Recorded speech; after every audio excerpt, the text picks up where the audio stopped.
หวานแตกไม่เราอยู่มา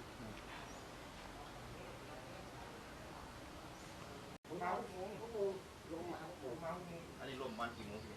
มันเป็นลมมันลมคือกับเรา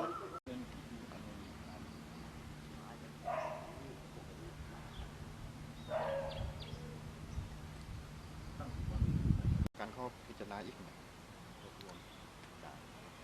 บัดลากตัวนั้นน่ะคุมการสอบสารอยู่ในนี้สมลุมนี้ดูหน่อยเดี๋ยวเอาสถานคิดลงปล่อยต่อกูมาตาตัวเนาะเดี๋ยวเนาะตายเลยเรารถน้ำมันทำอย่างนี้แล้วก็ไปตะกูมันทัดต้นใหญ่ได้จริงแค่ตอนนี้เป็นเหตุที่ว่าจุดไว้ที่ขาดไม่หรอกเนี่ยเดี๋ยวตั้งร้อยบาทมาเรากันเพราะมีเขาว่าชาวบ้านถูกเยอะนะเขาดีกับพวกแต่หลายไม่แต่หลายเป็นไอ้เรื่องพุทธข้าวไอ้ข้าวมันอยู่นั่นแหละ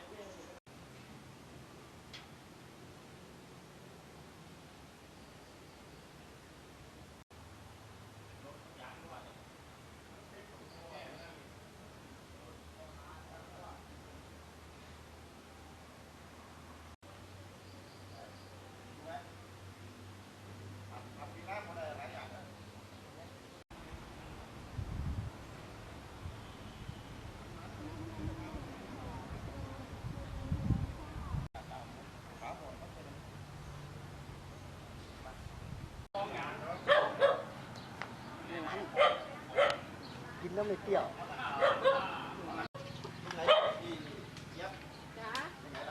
ก็หลังบ้านก็กลัวบ้านไปตัว